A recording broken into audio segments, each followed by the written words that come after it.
Hello everyone, Denise here. Today I'm going to be sharing my work in progress projects with you today.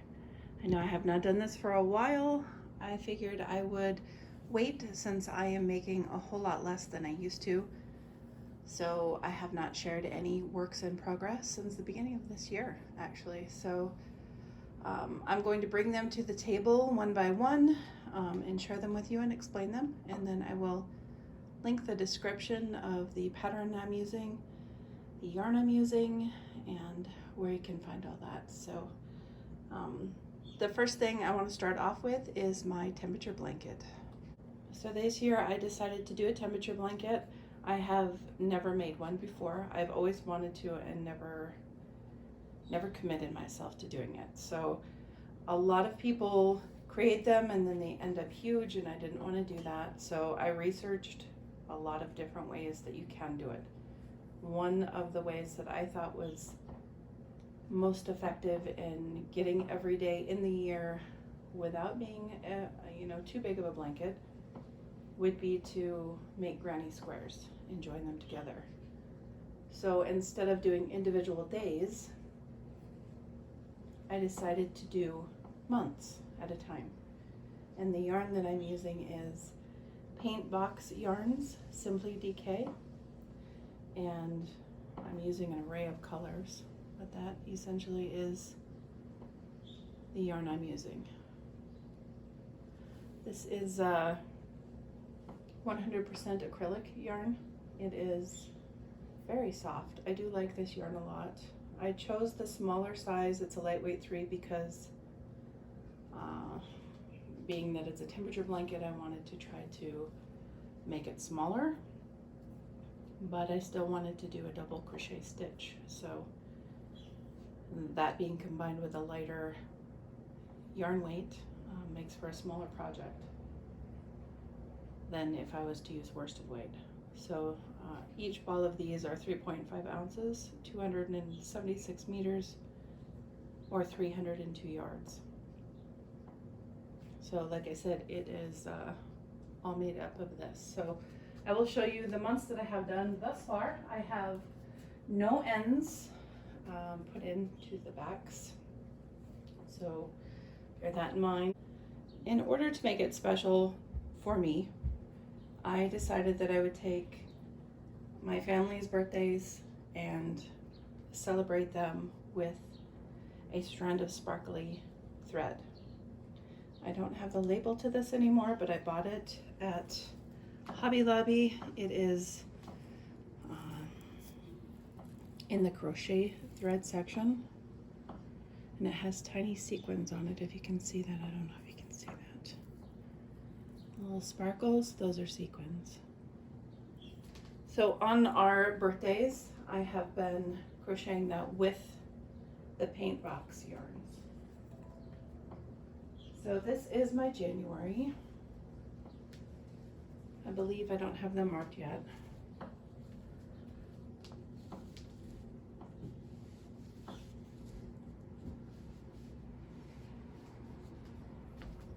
So on the very first day is the center. So this would be January 1st, 2nd, 3rd, 4th, 5th. See how that sparkly is in there? That's a birthday. 6, 7, 8, 9, and you just go up for the days. So each birthday is a sparkle added in with a color for the day. So I chose my colors based on temperature range. I have a notebook for it. So my temperature blanket for this year is based on those colors and those temperatures. It's just a basic notebook that I had laying around. You could get one at the dollar store. You could use a planner. You could use whatever. So this is what I use for the temperature each day. So I take the temperature at 1 o'clock. If I forget to take the temperature at 1 o'clock, I go by the high for the day. So if it's 5 o'clock and I say, oh no, I forgot to take the temperature, then I will pull up my app for the weather and take a picture and go by the high temp for the day.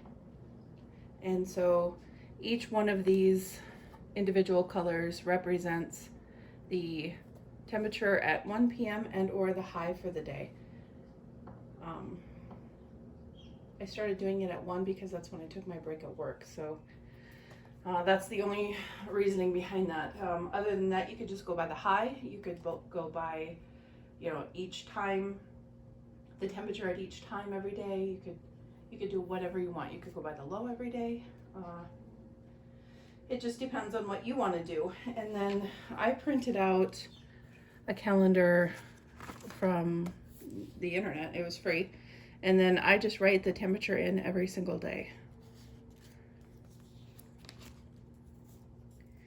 And every month that there are not 31 days, I put in fillers. So I have 2F on here. That means there's going to be 2 filler days. So my filler days, I circle with an F just to space them out in between the month. And that's a separate color from these colors on this palette here. It's very similar to this gray, but it's just slightly different shade. Okay, so that is January. This one should be February. So this is February.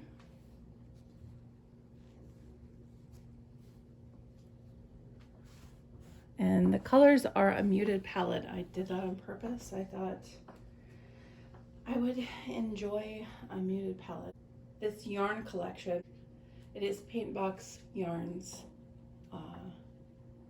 The colorway is called Wanderlust. So if you like colors, you can go ahead and pick up that colorway. They sell it in the entire set, 1 ball of each color. And this is March.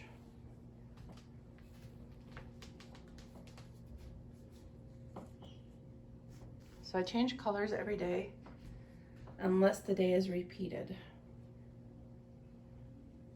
Yeah, unless the color is repeated. So you can see over here in the blue, it's repeated 3 days in a row. I don't disconnect the yarn for that. I just keep going, I carry on. So at the end of the day, instead of cutting the yarn, I just leave it because it could be that same color the next day. This one is April.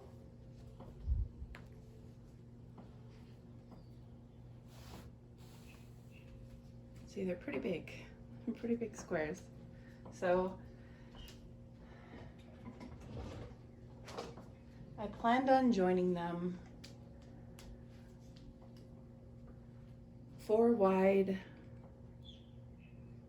3 tall, or 3 wide, 4 tall.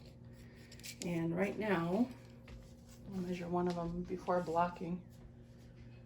Before blocking, they are 26 inches. So 26 by 26. So we're looking at, after blocking, probably 28 by 28 squares.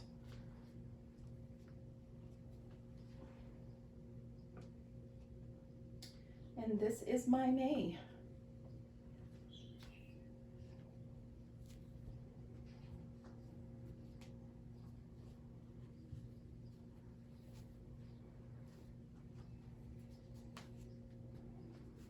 So you can see the outer edge here is much darker color because we're getting into the warmer weather.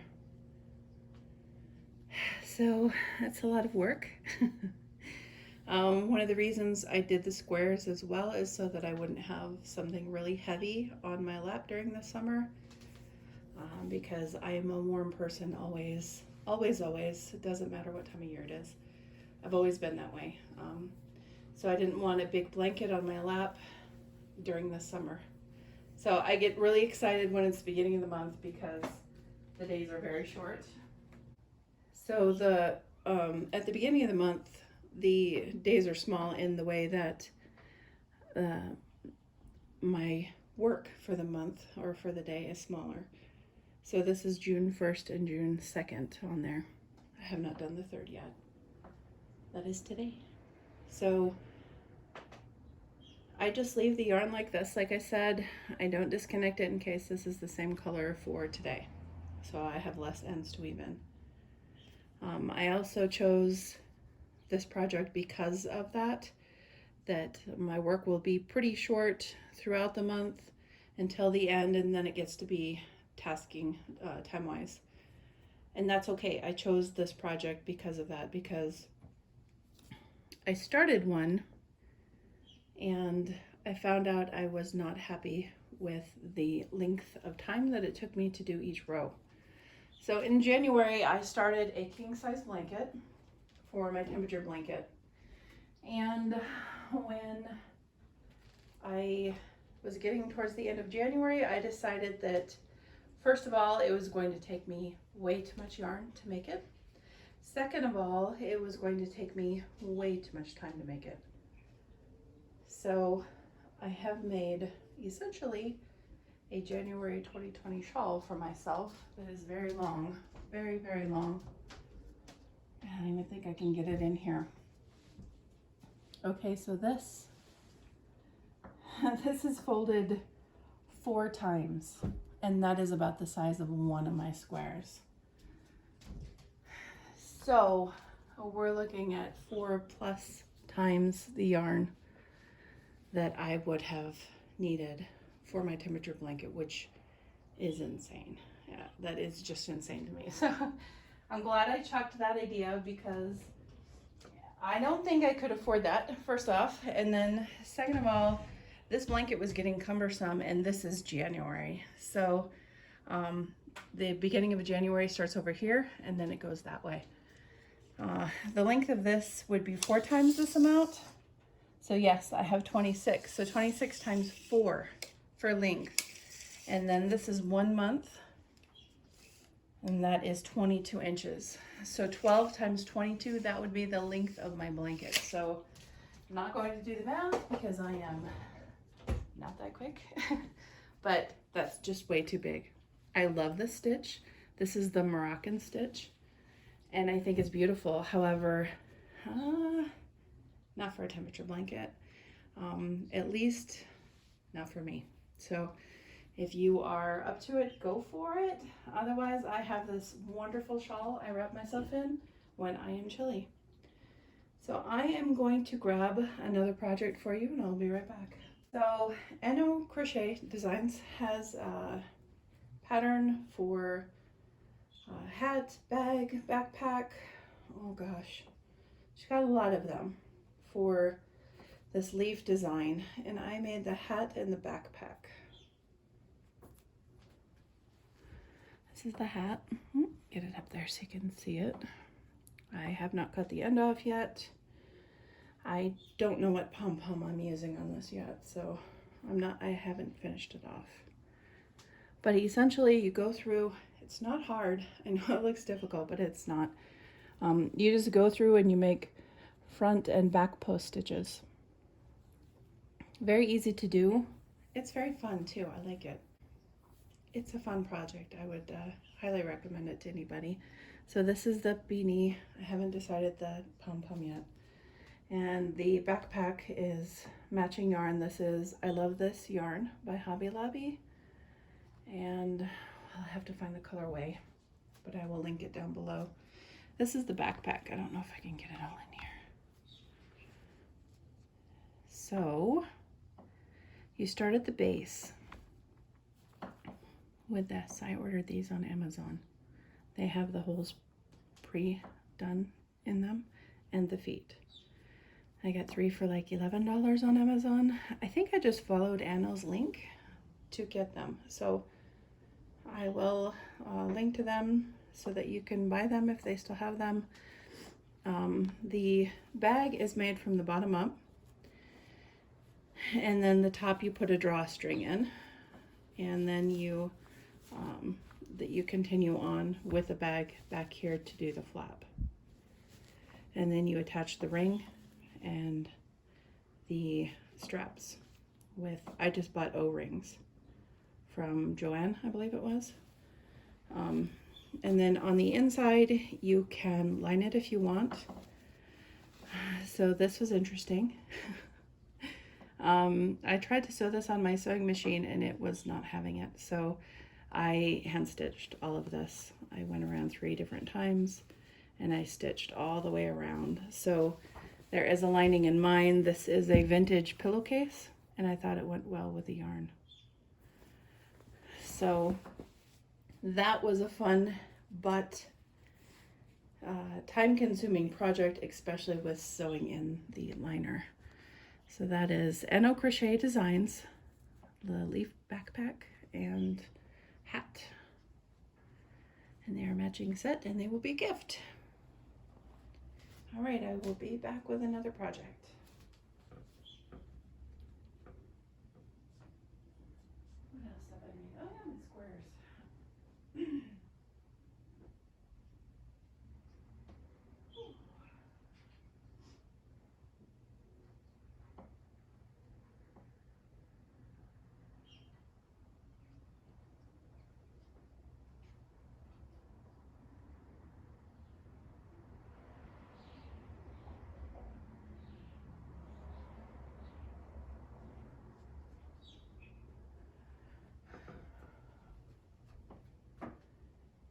So my next project are hexagons, and I've been making these while I work.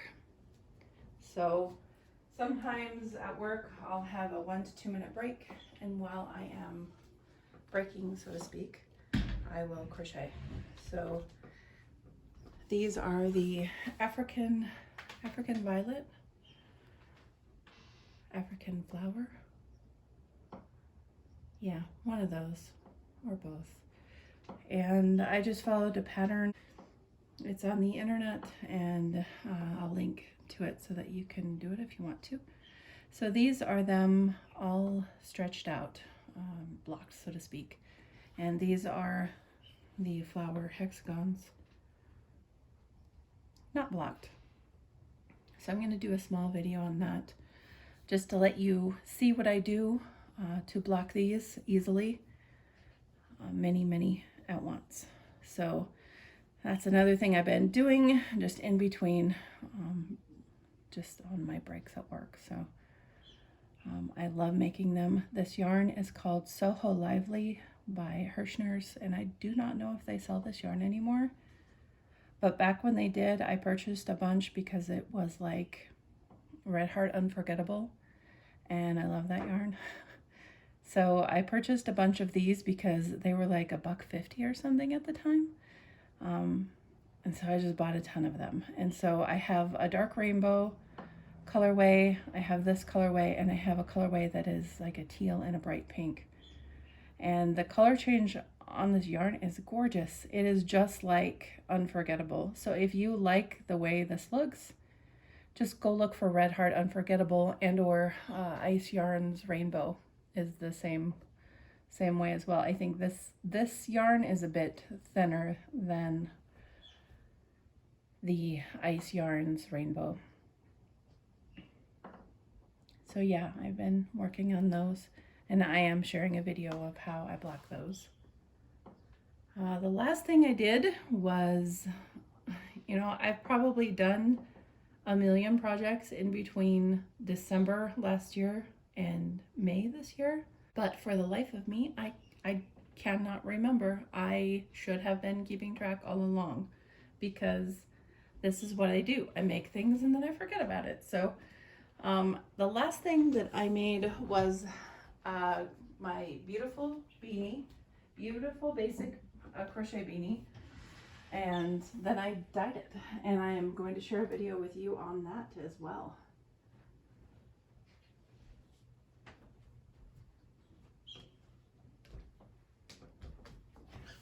So this is the beanie, and this is my pattern, and I will link that below so you can see the video. This is Red Heart Chic Sheep by Marley Bird, my favorite yarn. I dip dyed it in some food coloring, and the color broke, and I absolutely adore it. Towards the end, I dipped the pom-pom in the dye, and it broke as well. You can see on the inside here it's blue. I absolutely love this. I loved doing this, and I want to do it again, and I will. Because I think it's really fun to have the project made and then dye it. I think it's so much more satisfying than just dyeing yarn. Because you already have something done. You have something done that you wanted to make, and you made it, and now you get to choose its color. So I love this. So don't be surprised when you see many more coming up in the future, because this will be probably my new thing to do this summer. So I had dye left over when I dyed this, and then I used this extra ball of the Red Heart Chic Sheep, and I just threw it in there dry, and I'm gonna share the video with you as well so that you can see that process. And I love the way it came out. So it's this super light blue, aqua blue inside, and then we get the purple breaking and stuff on the outside. Just love it. So I'm gonna make something with this as well, but I was doing that so that I wasn't wasting my food coloring in the pot, and I knew it would turn out beautiful. So that was the last thing that I have done. So if I find my projects along the way as I'm cleaning my craft room yet again, I will share those works in progress with you. May not be a certain time of the month, but I will share them with you. I'll set them aside and share them with you. So keep a lookout for the June giveaway. I will post that within the next few days. And stay safe, be happy, and happy crafting. Until next time, guys. Bye.